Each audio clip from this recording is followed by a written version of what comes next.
இந்த அழகான அருமையான விழாவிற்கு தலைமை தாங்கி நடத்தி கொண்டிருக்கின்ற மலேசிய செய்தித்துறை அமைச்சர் டத்தோ டெனிஸ் டி குரூஸ் அவர்களை, தென்னிந்திய திரையுலகிலிருந்து மலேசியாவின் பெருமைமிக்க ஒரு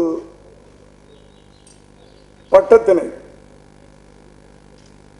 டத்தோ என்ற பட்டத்தினை தென்னிந்திய திரையுலகிலிருந்து முதல் முறையாக பெற்று இங்கே வீற்றிருக்கின்ற என் நண்பரும் நடிகர் சங்க செயலாளருமான திரு ராதாரவி அவர்களே, இந்த படத்தின் ஓப்ஸ் கோசா டப்பா 3 இந்த படத்தின் இயக்குனர் நண்பர் திரு கண்ணன் அவர்களே, இந்த திரைப்படத்தின் தயாரிப்பாளர் திருமதி சிவகாமி சுப்பிரமணியம் அவர்களே, மற்றும் இங்கு வந்திருக்கின்ற பெரியவர்களே, திரையுலகத்தை சார்ந்தவர்களே, பத்திரிகையாளர்களே, நண்பர்களே, குறிப்பாக மதிப்புக்குரிய அண்ணன் நடராஜன் அவர்களே, எல்லோருக்கும் என்னுடைய காலை வணக்கம். இது ரொம்ப சந்தோஷமா இருக்கு. இப்படி இங்க நிறைய விழாக்கள், எங்களுடைய திரையுலகத்தை சார்ந்த பல விழாக்கள் இங்கே நடந்து கொண்டிருக்கிறது. ஆனால் முதல் முறையாக என்று நான் நினைக்கிறேன், எனக்கு தெரியல, எனக்கு தெரிஞ்சு ஒரு மலேசிய நாட்டில் எடுத்த ஒரு தமிழ் படத்தினுடைய விழா இங்கே நடக்கிறது. அது அவர்கள் எங்களுக்கு கொடுத்த பெருமையாகவும் நினைக்கலாம். அப்படித்தான் நாங்கள் எடுத்துக்கொள்கிறோம். ஒரு தமிழ் திரையுலகத்துக்கு அவர்கள் அந்த பெருமையை கொடுத்திருக்கிறார்கள். ஆகவே தமிழ் திரைப்பட தயாரிப்பாளர் சங்க தலைவராக அவர்களுக்கு முதலிலே என் நன்றியை தெரிவித்துக் கொள்கிறேன். ரவி அண்ணன் பேசும்போது சில நகைச்சுவையாக சில விஷயங்கள் சொல்லுவார். இங்கே நல்ல படங்கள் ஓடுகின்றன. அது பெரிய நடிகர் நடித்தாலும் சரி, சாதாரண நடிகர் நடித்தாலும் சரி, பெரிய இயக்குனர் இயக்குனாலும் சரி, சாதாரண புது இயக்குனர் இயக்குனாலும் சரி, நல்ல படங்களை தமிழர்கள் வெற்றியடை செய்து கொண்டிருக்கிறார்கள். அண்ணன் மன்னிக்கணும், அண்ணன் நீங்க சொன்னதில்லை, படத்தை பார்க்க மாட்டேன்றாங்க. நல்ல படங்களை பார்த்து கொண்டிருக்கிறார்கள், வெற்றியடை செய்து கொண்டிருக்கிறார்கள். புது புது கலைஞர்கள் உருவாகி கொண்டிருக்கிறார்கள். புது புது நடிகர்கள், டெக்னீஷியன்ஸ்.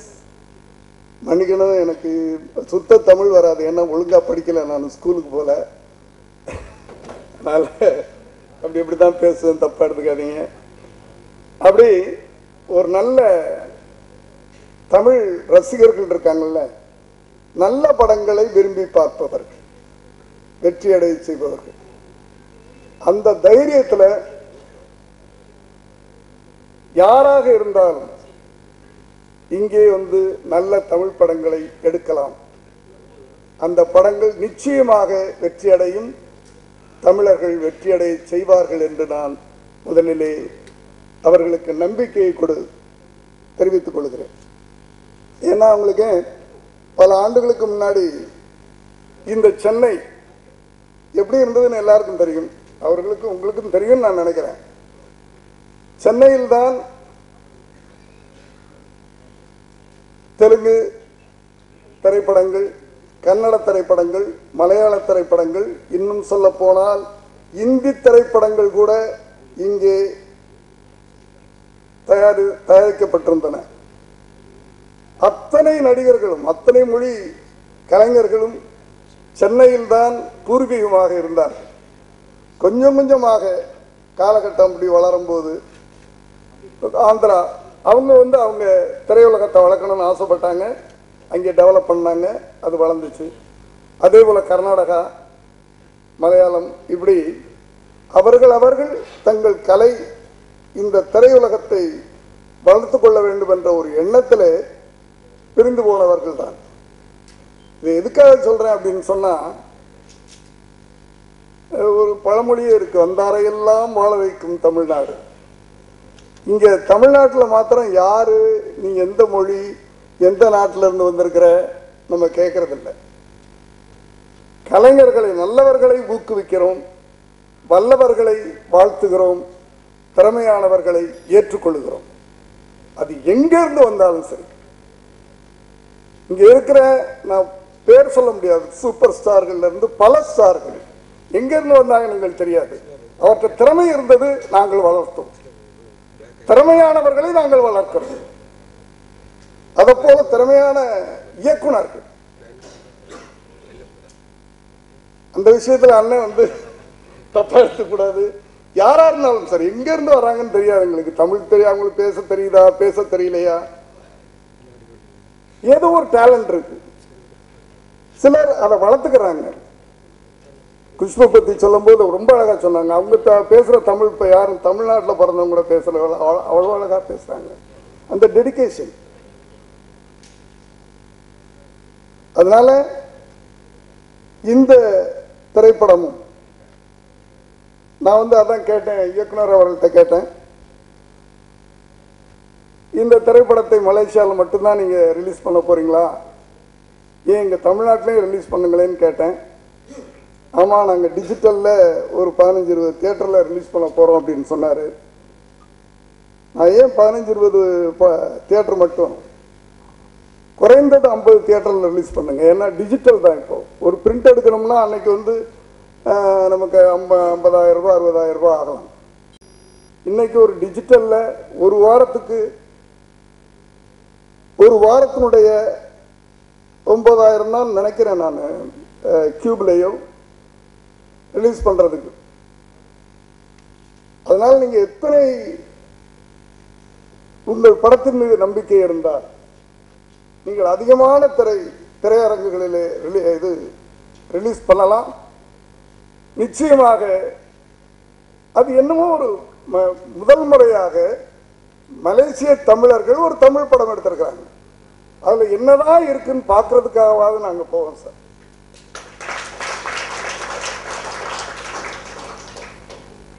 அப்படி அந்த படம் வெற்றி அடைந்தால் எங்கள் தமிழ் திரைப்பட தயாரிப்பாளர் சங்கத்துக்கு புதிதாக ஒரு தயாரிப்பாளர் கிடைக்கிறார்.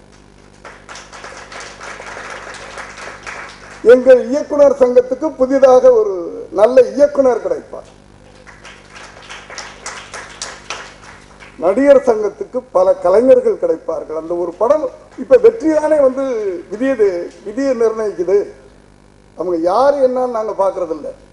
ஒரு படம் வெற்றி அடைந்தால் அந்த படத்தினுடைய தயாரிப்பாளர், இயக்குனர், நடித்த நடிகர்கள், ஏதாவது 2 சீன்ல வந்த ஒரு கலைஞர்கள் கூட டிமாண்ட் ஆயிடுது. அதுவும் தமிழ்நாட்டில் நாங்கள் வாரி வாரி கொடுக்குறோம் தயாரிப்பாளர்கள். எவ்வளவு முதல் படத்தில் அவங்க எவ்வளவு பணம் வாங்கிட்டு நடிச்சாங்கன்னு தெரியாது. இந்த படம் வெற்றி அடைஞ்ச பிறகு திடீர்னு அடுத்த படத்துக்கு என்னங்க நீங்கள் நல்லா நடிச்சிருக்கிறீங்க, படத்தில் நடிக்கிறீங்களான்னு கேட்டால் எடுத்த உடனே அவங்க கேட்குற 50 லட்சம் கொடுப்பியா அப்படின்னு. எடுத்த உடனே தான் குறைஞ்ச சம்பளம். அதே கம்மின்ற நான் 1 கோடி. அப்பா நான் தெரியாம சொல்லிட்டேன். வெற்றி அடைஞ்சிட்டா அடுத்த கேள்வியே அவங்க டிமாண்ட் பண்றது. ஆகவே தைரியமாக, ஏன்னா உங்களையெல்லாம் பார்க்கும்போது அந்த ட்ரைலரை பார்க்கும்போது அது என்னமோ அதில் ஒரு ஈர்ப்பு இருந்துச்சு. ஒரு ஏதோ இன்னைக்கு இளைஞர்கள் ரசிக்கிற மாதிரி அந்த ட்ரைலர் இருந்தது, முன்னோட்டம். நிச்சயமா அந்த ட்ரைலரை நீங்க ஒரு 10 நாளைக்கு முன்னாடி எந்தெந்த தியேட்டர்ல ரிலீஸ் பண்றீங்களோ அந்த தியேட்டர்ல முதல்ல அந்த ட்ரைலரை ரிலீஸ் பண்ணணும். அதுக்கு டைம் இருக்குதா இல்லையான்னு எனக்கு தெரியல, எப்போ ரிலீஸ் பண்ண போறீங்கன்னு எனக்கு தெரியல. ஏன்னா promotion is very important. Promotion நல்ல படத்துக்கு கூட நல்ல படம்னு சொல்ல வேண்டியிருக்குது. இப்போ நல்லவன் கூட நான் நல்லவன் நல்லவன் 10 வாட்டி சொன்னாதான் நம்புறாங்க, இல்லைன்னா நம்ப மாட்டேன்றாங்க. நிலைமை அப்படி இருக்குது. அதனால நல்ல படம் எடுத்திருக்கிறீங்க. அந்த படத்தை நீங்கள் இந்த ட்ரெய்லர் ஒன்றும் இல்லை, இன்னும் கூட அந்த ட்ரெய்லரை நான் ஒரு இயக்குனராக இங்கே தயாரிப்பாளராக சொல்லலை, தப்பாக எடுத்துக்காதீங்க. எல்லாரும் நல்லா இருக்கணும் அப்படின்ற எண்ணத்தில் இன்னும் கூட அந்த ட்ரெய்லரில் என்ன பண்ணணுமோ அதை பண்ணி,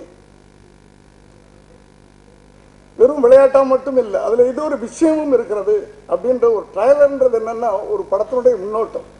இந்த படத்தில் நாங்கள் இதை சொல்றோம் அப்படின்றதான் ட்ரைலர். இப்ப நான் பார்த்தது வந்து ஒரு விளையாட்டான ஒரு படம் இல்லை, அந்த விளையாட்டுக்குள் ஒரு விஷயம் இருக்கிறது, ஏதோ நாங்கள் சொல்ல போகிறோம், அது என்னன்னு வந்து பாருங்க அப்படின்னு சொல்றதான் ட்ரைலர். அப்படி ஒரு ட்ரைலரை நீங்க ரெடி பண்ணி ஒரு 10 நாள் தமிழ் திரையரங்குகள் அத்தனையும் ஓட்ட வைங்க. ஏன்னா நிச்சயமா வந்து இப்படிப்பட்ட புதிய முயற்சிகளுக்கு நாங்கள்லாம் வந்து தயாரிப்பாளர் சங்கத்திலேயே நாங்கள்லாம் வந்து உங்களுக்காக நாங்கள் கேட்டுக்கிறோம், தியேட்டருக்காரங்களை, எக்ஸிபிட்டர்ஸை, இதை வந்து கொஞ்சம் இந்த ட்ரைலரை ஓட்டுங்கன்னு கேட்டுக்கிட்டு ஓட வச்சு. ஏன்னா நீங்கள் அழகாக அம்மா சொல்லும்போது சகோதரி ரொம்ப ஒரு அழகான ஒரு வார்த்தையை சொன்னாங்க, தமிழ்நாடு எங்க நாடு தானே அப்படின்ற உறவு இருக்குது பாருங்க.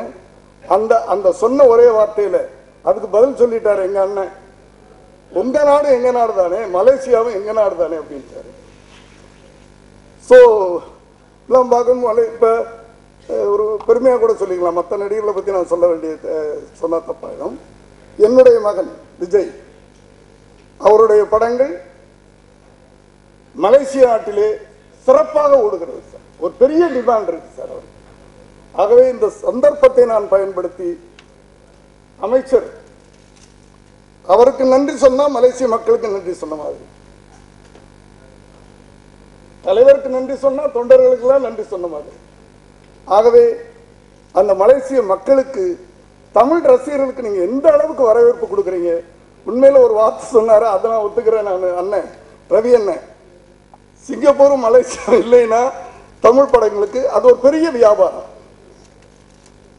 ஒரு பெரிய வியாபாரம் சார். அப்படி தமிழ் ரசிகர்களை நீங்க கொண்டாடுறீங்க சார், கொண்டாடுறீங்க, தலையில் தூக்கி வச்சுட்டு கொண்டாடுறீங்க. நல்ல படங்கள் பெரிய அளவுக்கு ஓடுகிறது. ஆகவே அதே எண்ணத்திலே உங்கள் படமும் இங்கே ஓட வேண்டும் என்ற நல்ல எண்ணத்திலே நான் இந்த ஒரு சின்ன அபிப்பிராயத்தை சொல்றேன். ட்ரைலர் இன்னும் கொஞ்சம் நல்லா அப்படி பண்ணிட்டு இம்பாக்ட் இருக்கணும். அந்த இம்பாக்டோட நீங்க வெளியிட்டு இங்க நீங்கள் வெற்றி பெற வேண்டும். அப்பதான் வந்து எத்தனையோ மொழிக்காரர்கள்லாம் இங்க வந்து வெற்றி அடையும் போது ஒரு தமிழ், அவங்க தமிழர்கள் தானே. மலேசியா நாட்டில் போனா எல்லா இடத்துலையும் தமிழை தான் பேசுறாங்க. ஏன்னா நீங்க எங்க ரவியண்ணனுக்கு டத்தோன்ற பட்டத்தை கொடுத்து கௌரவிச்சிருக்கிறீங்கல்ல, அந்த நன்றிக்காகவாது உங்க படம் இங்க ஓடணும்னு ஆசைப்பட்டேன். சாதாரண விஷயம் இல்லை. இந்த டத்தோ அப்படின்னு சொல்லும்போது அது வந்து டாக்டர் பட்டத்தைலாம் விட மேலேன்னு சொல்லுவாங்க. அப்படியாப்பட்ட ஒரு சிறப்பை எங்களுக்கு நீங்க கொடுத்திருக்கிறீங்க. முதல் முறையா ஒரு தமிழ் நடிகனுக்கு அது கிடைச்சிருக்குது. ஆகவே தமிழ்நாட்டில் உங்கள் படம் சிறப்பாக ஓட வேண்டும் என்று எல்லாம் அல்ல இறைவனை வேண்டி விடைபெறுகிறேன். நன்றி, வணக்கம்.